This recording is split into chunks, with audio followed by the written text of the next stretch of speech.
Most gardeners who boil soil think they're solving problems, but they're actually creating new ones. Straight boiling sterilizes everything. Pathogens, yes, but also the beneficial microbes that keep roots healthy, regulate nutrients, and prevent disease rebounds. The result is often lifeless soil that grows weak seedlings, struggles with nutrient swings, and becomes dependent on constant inputs.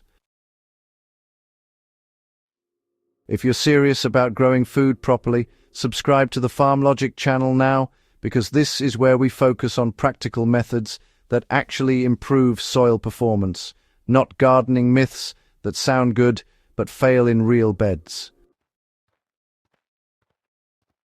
The issue isn't boiling soil, it's how aggressively people do it. There are legitimate reasons to heat treat soil. Fungus gnats, damping off disease, nematodes, and persistent weed seeds can absolutely justify intervention. I've done it myself before starting seedlings, refreshing greenhouse beds, and stabilizing potting mixes for hydroponic transplants.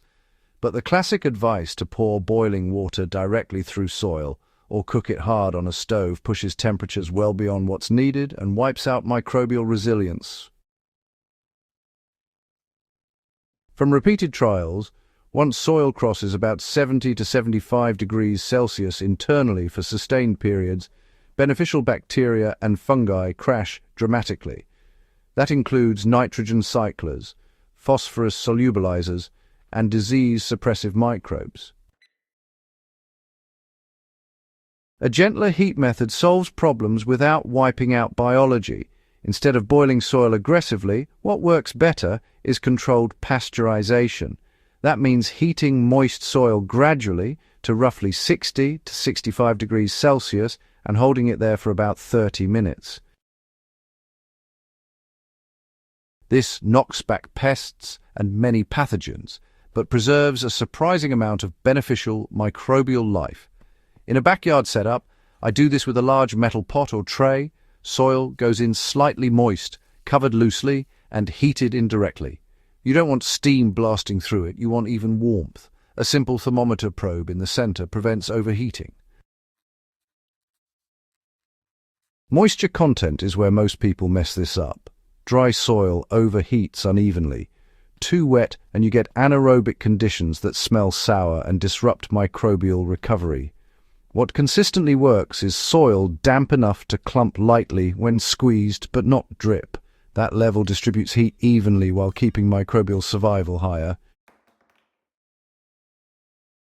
Raised bed growers can adapt this too.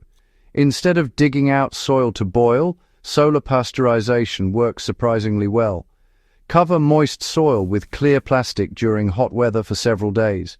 Internal temperatures often stabilize around that same 60-degree mark, reducing pests while keeping deeper microbial layers intact.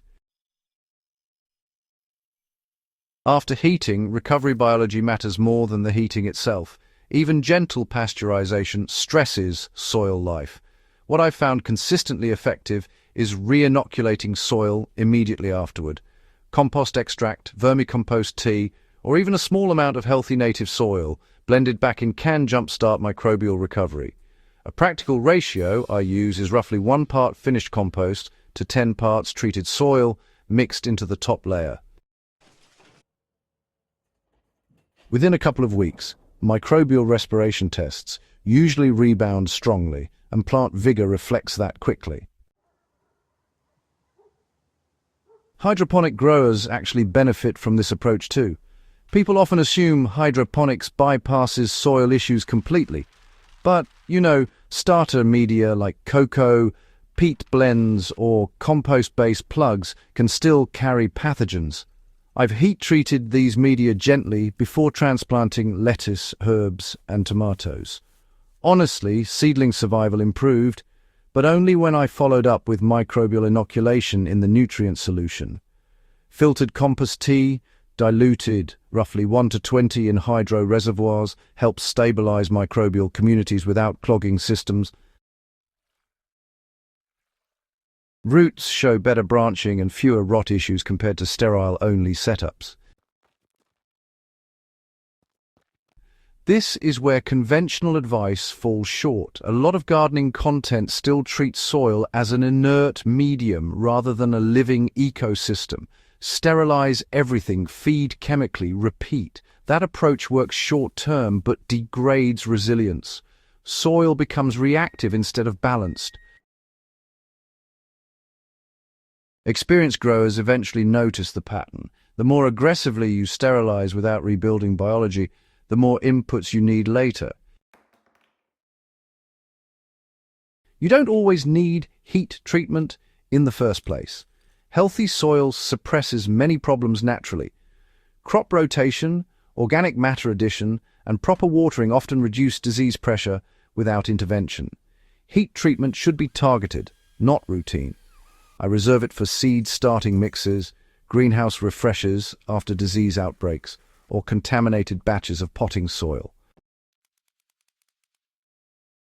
Outside of those situations, improving soil biology usually solves issues faster. Temperature control is what separates effective treatment from damage. I've tested soil heated at 55 degrees, 60 degrees, 70 degrees, and full boiling conditions. The sweet spot consistently sits around that 60 to 65 degree range. Pathogen loads drop significantly, but microbial diversity remains functional enough to recover quickly. Boiling temperatures above 90 degrees produce visibly poorer root development afterward, even when compost is added back later. Raised beds especially show the long-term impact. In one raised bed trial, aggressive boiling led to compacted soil within 2 months and increased fungal disease despite initial sterilization. The gently pasteurized bed, re-inoculated with compost, maintained looser structure, fewer pests, and better tomato yields through the season. That kind of side-by-side comparison changes how you think about soil treatment permanently. There's also, a nutrient chemistry angle most gardeners miss. Extreme heat can actually alter nitrogen availability, reduce organic matter complexity, and, temporarily lock up certain micronutrients. Gentle heating avoids most of that disruption. Plants establish faster afterward, especially sensitive crops like lettuce, spinach, and basil. You see it in leaf color and root density within just a few weeks. If you're working in small backyard gardens, the approach honestly scales easily. Pasteurize only what you need. Treat seedling soil separately. Refresh raised beds selectively instead of whole-scale sterilization. And, blend treated soil back with untreated soil to maintain microbial diversity. That balance consistently performs better than all-or-nothing approaches. And, if you're growing intensively, this becomes even more important because soil stress accumulates faster. The biggest mindset shift is seeing soil as alive, not dirty. Boiling sounds clean, but life is what makes soil productive. The goal isn't sterility, it's balance. Once you approach it that way, decisions about heat treatment, composting, and microbial support become, a lot clearer. And, yields tend to follow that logic. Good soil management isn't about copying trends, it's really about understanding what actually works across seasons, crops, and, honestly, all sorts of conditions. Gentle soil pasteurization combined with microbial restoration consistently outperforms aggressive sterilization, whether you're growing in backyard beds, raised planters, or even hydroponic systems. If this kind of grounded, experience-based growing knowledge helps you produce better food, do consider subscribing to the Farm Logic channel and, share this video with another serious grower. Practical knowledge spreads better harvests, and better harvests start with soil that's treated like a living system, not something to be boiled into submission.